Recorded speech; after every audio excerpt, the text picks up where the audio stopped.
Hello दोस्तों, नमस्कार। मेरा नाम प्रियम कुमार। आज मैं आप लोगों को मॉडर्न हिस्ट्री के बारे में मैं बताने जा रहा हूँ। जितने भी वनडे कंपटीशन एग्जामिनेशन है, आपको बिहार पुलिस से लेकर के, रेलवे से लेकर के और अन्य भी किसी भी स्टेट का एग्जामिनेशन या सेंट्रल लेवल का एग्जामिनेशन है, उसमें आप लोगों का अति महत्वपूर्ण साबित होने वाला है। तो आइए हम लोग लेट किए बिना आज हम लोग शुरू करते हैं मॉडर्न हिस्ट्री। तो आइए, सॉरी,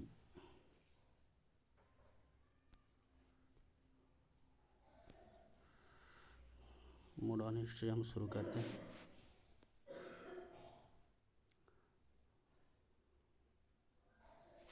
मॉडर्न हिस्ट्री हम मॉडर्न हिस्ट्री के बारे में पढ़ेंगे आज। तो मॉडर्न हिस्ट्री के बारे में आप लोग जहाँ जानते हैं कि उत्तरोत्तर मुग़ल है, उत्तरोत्तर मुग़ल, उत्तरोत्तर मुग़ल के बाद हमारा मॉडर्न हिस्ट्री शुरू हो जाता है। तो सबसे पहले हम लोग उत्तरोत्तर मुग़ल के बाद में देखेंगे भारत में यूरोपीय कंपनी के आगमन। यहाँ से हम लोग आप लोगों को हम शुरू करते हैं। भारत में यूरोपीय कंपनी के आगमन से हम शुरू करते हैं। तो आइए हम लोग देखते हैं भारत में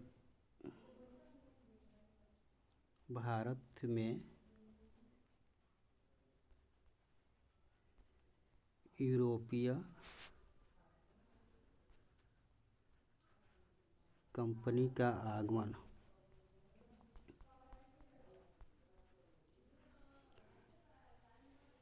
इस आगमन से पहले हम देखेंगे कि क्या ऐसी वजह रह गया कि जो भारत देश में यूरोपीय कंपनी का आगमन प्रारंभ हुआ।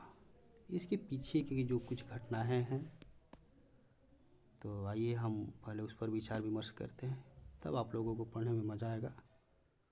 तो मैं पीछे की इसकी कहानियाँ के सारे को बताता हूँ। तो आइए देखते हैं। यहाँ से कि आप लोग जानते हैं कि मेरा ये भारत है, प्यारा सा भारत, प्यारा सा भारत है। और जैसे ही इसको भारत को मैं पूरी तरह से बना देता हूँ,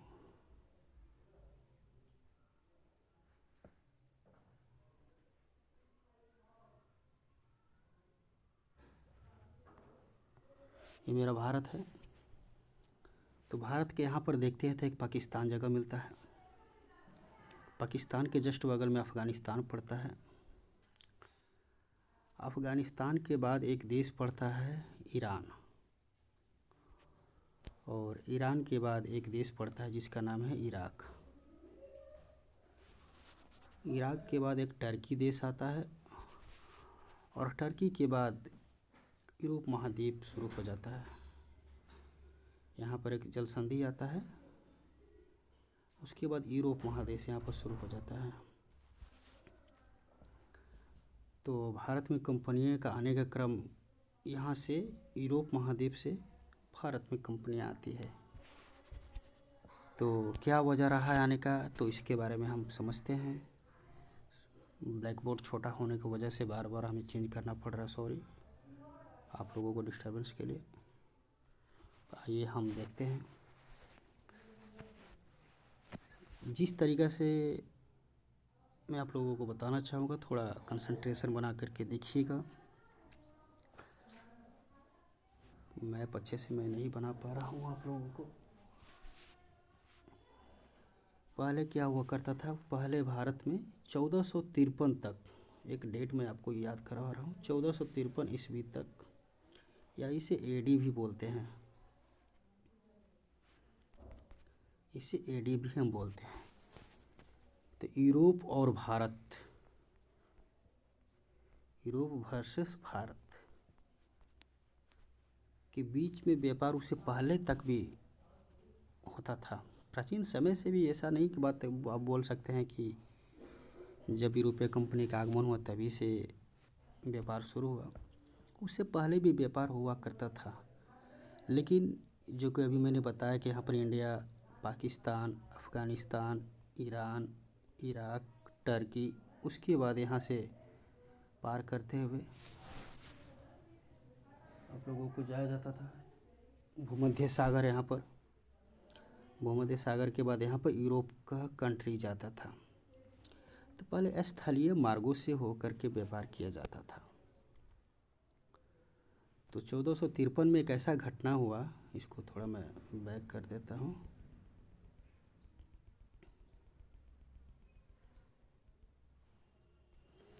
1453 में यूरोप में एक साम्राज्य हुआ करता था जिसका नाम था रोम साम्राज्य। क्या नाम था? रोम साम्राज्य। रोम साम्राज्य यह एक बहुत विशाल साम्राज्य हुआ करता था। किसी कारणवश ये रोम साम्राज्य दो भागों में बट गया। थोड़ा मैं नेक्स्ट पेज ले लेता हूँ तो उस पर मैं आप लोगों को डिटेल से बताता हूँ। मैं बता रहा था आप लोगों को रोम साम्राज्य। रोम साम्राज्य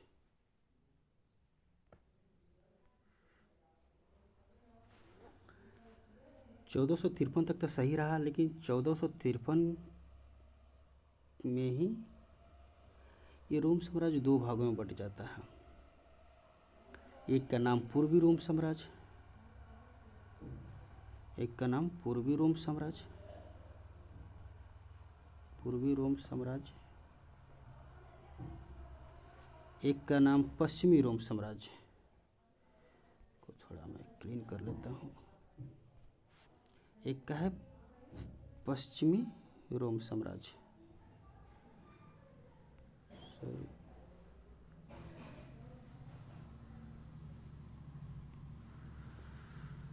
थोड़ा टेक्नोलॉजी है। हाँ, एक का नाम पश्चिमी रोम साम्राज्य। पश्चिमी रोम साम्राज्य हुआ करता था। जो पश्चिमी रोम साम्राज्य की राजधानी हुआ करता था वो इटली की जो वर्तमान राजधानी है रोम, वो हुआ। और जो पूर्वी रोम साम्राज्य है इसकी राजधानी कुस्तुनतुनिया बताया गया। कुस्तुनतुनिया, कुस्तुनतुनिया इसको बताया गया।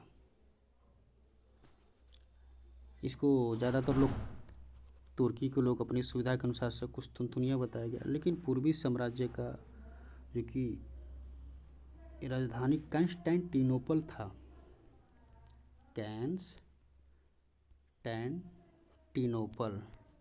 टिनोपल था, इसको तुर्की के लोग अपनी सुविधा के लिए इसे कुस्तुनतुनिया बोला करते थे। और पूर्वी साम्राज्य को बैजंतिया साम्राज्य से भी नाम जाना जाता है। बैजंतिया साम्राज्य के नाम से भी जाना जाता है। तो आप लोगों ने ऐसा समझा। उसके बाद क्या हुआ कि 1453 में अलग अलग दो भागों में बट गया। तो तुर्की एक देश हुआ करता था जो कि एशिया महादेश का एक देश है, एशिया का। और ये भूमध्य सागर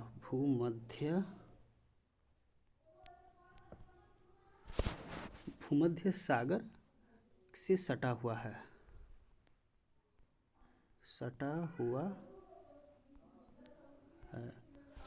भूमध्य सागर से सटा हुआ है। तो यहीं पर एक छोटा सा साम्राज्य उदय होता है जिसका नाम होता है उस्मानिया साम्राज्य। उस्मानिया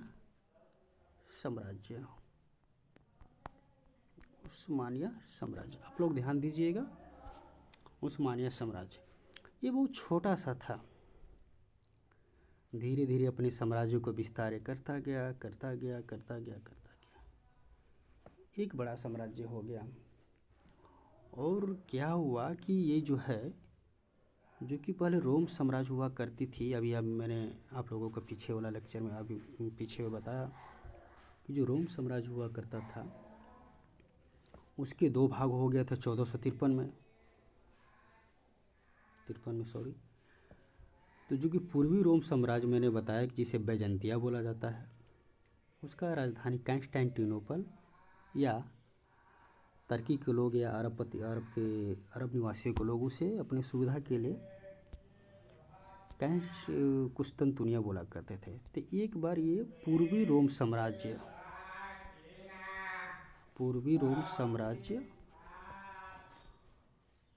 को ये चैलेंज कर दिया। तो क्या होता है,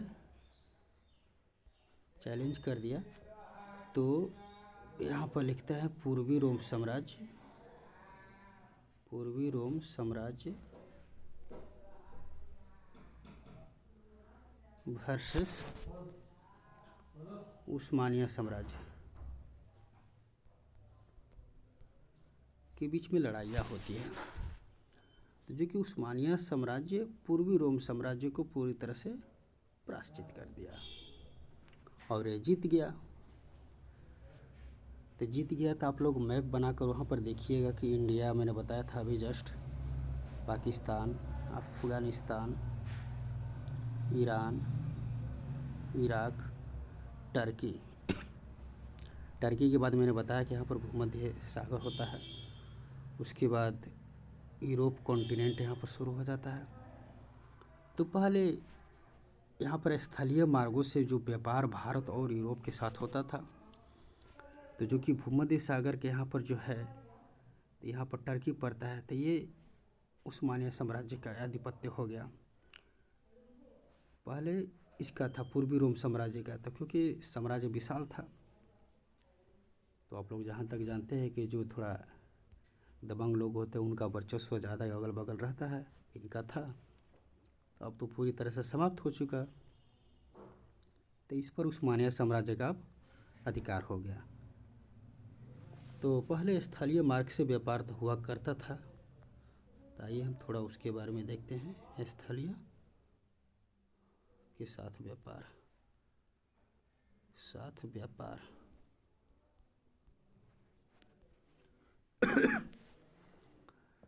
तो यहाँ पर तो बहुत सारे हो सकता है। तो पहले देखिए, भारत के साथ जो भी व्यापार होते थे तो बहुत सारे देश को पार करते हुए Pakistan, Afghanistan, Iran, Iraq, Turkey, उसके बाद भूमध्य सागर, उसके बाद यहाँ पर यूरोप में आता था। तो बहुत सारे देशों को पार करके जाना पड़ता था, जिसे टैक्स भी देना पड़ता था। इस वजह से सामान महंगा हो जाता था। किसी भी तरह से 1453 तक ये व्यापार चलता रहा। अब टैक्स महंगा ले या कुछ भी हो, वो तो चलता था। अब इन लोगों के पास कोई दूसरा तो चारा था ही नहीं, वो तो चलाना ही पड़ता था। तो क्या हुआ एक बार कि यहाँ से भी चलता था, और जो कि अरब प्रायद्वीप है, अरब जो देश है, उसके साथ भी ऐसे करके जाया जाता था। तो टैक्स वजह ज़्यादा हो जाने के कारण या इसका उस्मानिया साम्राज्य पर आधिपत्य स्थापित कर दिया कि नहीं, आप लोग इस तरीक़ा से व्यापार नहीं कर सकते। तो ये भी वजह हो सकता है। इस वजह से व्यापार ये बाधित हो गया। अब आइए हम यूरोप के कंडीशन के बारे में देखते हैं। जो कि मैंने बताया कि रोम साम्राज्य का विभाजन हो गया था। रोम साम्राज्य का विभाजन हो गया था। तो पहले यहाँ पर मानवतावादी विचारधारा, यानी जो हम लोग करते थे मानव, उनको दायित्व मिलता था कि मानव के द्वारा होता था।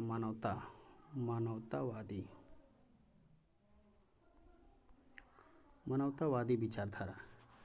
फिर मानवतावादी पहले विचारधारा था 1453 से पहले तक की मैं बात बता रहा हूँ। उसके बाद ईश्वरीयवादी विचारधारा है। ईश्वरीय यानी जो भी काम हो रहा है ईश्वर के द्वारा हो रहा है, और उसी को ईश्वरीयवादी विचारधारा। तो जैसे ही 1453 की एक घटना हुआ कि उस्मानिया साम्राज्य ने किस तरीक़ा से रोम साम्राज्य पर आक्रमण करके उसे पराजित कर दिया, तो यहाँ के जितने भी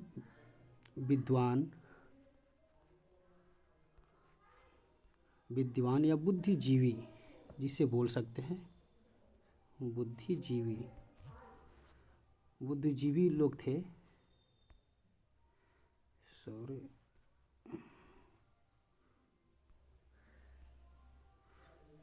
कहाँ थे हम लोग, सॉरी, आइए देखिए। जितने भी बुद्धिजीवी लोग थे तो उन लोगों के मन में विचार आया कि अगर ये ईश्वर के द्वारा हो रहा है तो यहाँ पर फिर मानव के द्वारा कैसे किया गया। तो उन लोगों के मन से ईश्वरवादी विचारधारा हट करके फिर से मानवतावादी विचारधारा पर आ गया। मानवतावादी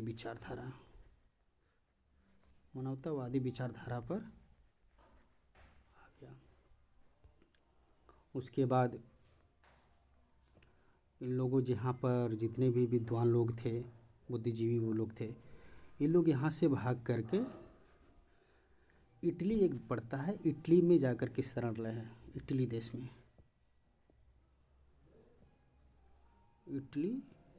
में शरण लिया। इटली देश में शरण लिया। उसके बाद वहाँ पर नए नए तार्किक सोच होने लगे, पुनर्जागरण हुआ जिसे बोल सकते हैं। यूरोप का पुनर्जागरण आप लोग पढ़ते होंगे, पुनर्जागरण हुआ। तो वहाँ पर नए नए तरीक़ा का आविष्कार होने लगा और वहाँ के यूरोप की जितनी भी कंट्री है उसमें उन लोगों का नए नए आविष्कार होने लगा। और वहाँ से लोगों के मन में ऐसे विचारधारा आया कि हम लोग जिस तरीक़ा से व्यापार करते थे स्थलीय मार्ग से, ये तो बाधित हो ही गया। अब हम लोग भारत को समुद्री मार्ग के तट से खोजते हैं। तो इस समुद्री मार्ग के तट में ख़ास करके मैं बता रहा हूँ कि यूरोप की जितने भी कंट्री थे ना, वो लोग नौकायन में बहुत ज़्यादा इंटरेस्ट लेते थे और समुद्री मार्ग में खोजने में उन लोगों का ज़्यादा इंटरेस्ट था। ख़ास करके दो देश का मैं नाम आपको बताऊंगा, एक पुर्तगाल और स्पेन, दूसरा स्पेन। ये सब खोजने की ललक इन लोगों में ज़्यादा था। ललक इसलिए ज़्यादा था कि क्योंकि यहाँ के सरकार भी इन लोगों को काफ़ी, जो लोग यहाँ पर ऐसा ऐसा काम करते थे, समर्थन देती थी। तो लोगों को ऐसा प्रेरणा मिलता था और करते थे। तो मैं आगे आता हूँ। स्पेन, सबसे पहले वहाँ पर एक स्पेन का एक व्यक्ति था, कोलंबस। 1483 समथिंग डेट, जहाँ तक मैं कंफर्म हूँ। स्पेन का एक व्यक्ति था, 1483 ही होगा शायद, जिसका नाम था कोलंबस।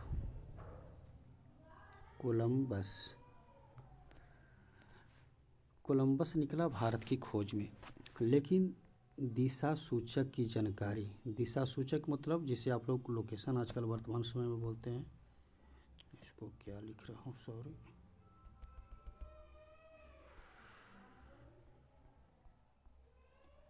दिशा सूचक की जानकारी कम होने के कारण ये निकले थे इंडिया की खोजने के, लेकिन ये उत्तरी नॉर्थ अमेरिका जिसे बोलते हैं आज, नॉर्थ अमेरिका की खोज किए। ये तो असफल भारत की खोज में रह गए। तो फिर उसके बाद पुर्तगाल आता हूँ मैं। पुर्तगाल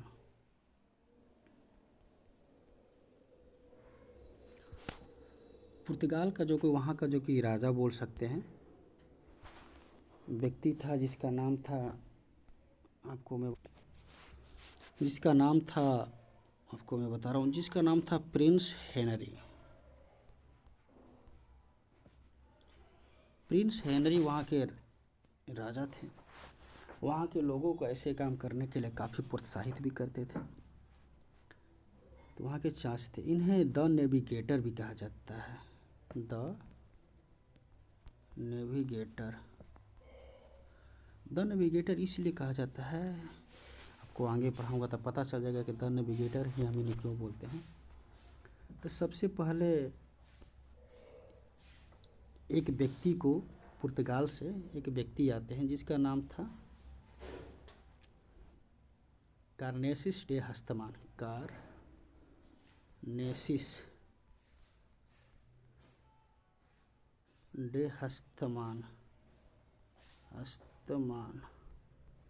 कार्नेसिस डे हस्तमान,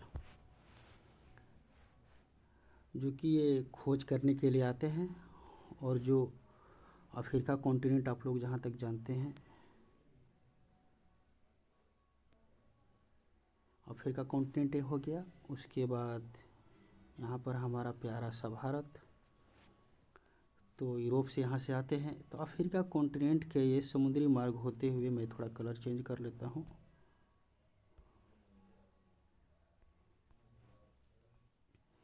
यहाँ तक का ये सफ़र कर चुके होते थे। अफ्रीका कॉन्टिनेंट के दक्षिणतम भाग देखिएगा तो केप हॉर्न, यहाँ पर बोला जाता है केप टाउन जिससे बोला जाता है। इसका नाम इन्होंने बदलकर आशा द्वीप नाम रखा। आशा मतलब उम्मीद, यहाँ तक पहुँच गए थे। और इसके बाद यहाँ से यहाँ तक इन्हें पहुँचने में असफल रहे, पुनः लौट करके चले जाते हैं। और चले जाते हैं तो फिर क्या हुआ, कार्नेसिस डेहस्टमान चले जाते हैं। तो जो मैं बताया कि भी प्रिंस हेनरी जो थे, प्रिंस हेनरी ये क्या किए थे कि अफ्रीका जो हमने कॉन्टिनेंट बताया, यहाँ तक कि जो इसकी पश्चिमी भाग है यहाँ तक ये एक नक्शे बनाकर अपना तैयार कर लिए थे।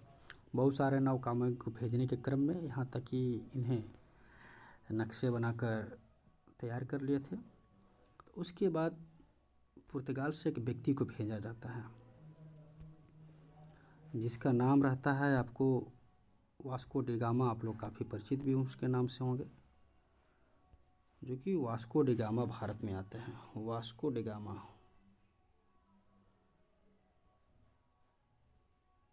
सॉरी वास्को, यहाँ पर देख लेना को है वास्को डी गामा, यहाँ पर को होना चाहिए भाई, नहीं हो रहा है, चल रहा है, आप लोग इसी को सुधार लीजिएगा को, वास्को डी गामा। तो ये 1497 में वहाँ से निकलते हैं और 3 जहाज़ 150 लोगों के साथ ये निकलते हैं, 150 लोगों के साथ ही निकलते हैं,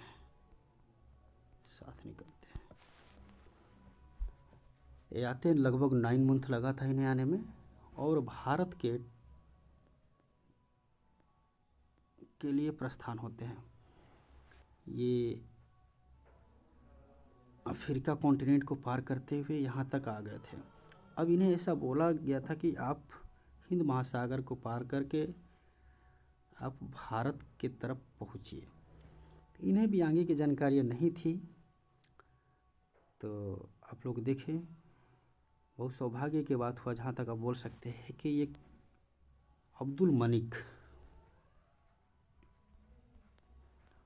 अब्दुल मलिक नामक एक व्यक्ति था जो कि अफ्रीका कॉन्टिनेंट से यहाँ पे इन्हें प्राप्त हुआ। और ये अब्दुल मलिक जो था वो भारत के साथ कभी अरबों के साथ व्यवहार करने के लिए गया था। तो उन्हें पता था कि भारत कैसे है, कहाँ पर पड़ेगा। तो इन्होंने वास्को डी गामा को बताया कि आप यहाँ से सीधे हिंद सागर पार कीजिएगा तो यहाँ पर आपको भारत मिल जाएगा। तो इन्होंने पार किया और भारत तो पहुँच गए। भारत इन्होंने, आपको मैं थोड़ा मैप बना देता हूँ, थोड़ा ब्लैक बोर्ड छोटा होने की वजह से मैं पूरी तरह से इस पर नहीं कर पा रहा। और ये मैं थोड़ा कलर चेंज कर लेता हूँ। भारत आ गए थे वास्को डी गामा 1498 में। कालीकट, जो कि आप केरल के पार्ट को देखते हैं, यहाँ पर केरल जो होता है पार्ट को देखिएगा तो यहाँ पर एक केरल पड़ता है। तो केरल के जो पश्चिमी तट को हम लोग बोलते हैं कालीकट। आप लोगों के एग्जाम में पूछता है कि सर्वप्रथम वास्को डी गामा भारत के किस तट पर आया था, तो कालीकट। इसमें बहुत सारे तट होते हैं, ये एक्चुअली ज्योग्राफी का पार्ट है, उसमें आपको बाद में बताऊंगा कि किस तरह से काठियावाड़ से लेकर के कोरोमंडल तट, मालाबार तट, ये सब आएगा तो उसमें बता देंगे। तो कालीकट तट पर उतरे और यहाँ के एक शासक थे केरल का जिसका नाम था जमोरिन। क्या नाम था बाबू? जमोरिन। इन्होंने इनका स्वागत किया और जमोरिन से इन्होंने वार्तालाप किया कि मैं यहाँ पर व्यापार के दृष्टिकोण से आया हूँ व्यापार करने आया हूँ, व्यापार करने आया हूँ मसाला का। तो यहाँ पर कुछ देर रुकते हैं और उसके बाद ये मसाला लेकर के वापस अपने देश चले जाते हैं। और जाने के क्रम में इन्होंने जब उन मसालों को बेचते हैं यूरोप में मसालों को बेचते हैं, तो जहाँ तक बताया जाता है कि जो कि आने और जाने के क्रम में जितनी खर्चा लगी थी और इनके जो कि 150 लोग साथ में भी आए थे, उन सभी खर्चों को निकाल कर उस मसालों को बेचे तो उन्हें लगभग 60 गुना 60 मल्टीपल गुना प्रॉफिट हुआ। आप समझ सकते हैं कि आप 1 रुपया लगाए उसमें 60 रुपया आपको मिला, तो आपको जुनून और ज़्यादा उत्साह से भर जाएगा कि नहीं भाई व्यापार तो करना चाहिए। ये जा कर के यूरोप पुर्तगाल फिर पहुंच गए, पुर्तगाल चले गए। तो वहाँ के प्रिंस हेनरी, जहाँ तक मैंने आपको बताया था कि राजा को लगा अरे यार वहाँ पर इतना ज़्यादा फ़ायदा होता है, तो फिर दोबारा भारत में एक दूसरे व्यक्ति को भेजा जाता है। तो पुर्तगाल से फिर दूसरे व्यक्ति को भेजा जाता है जिनका नाम था पेड्रो अल्वारेज,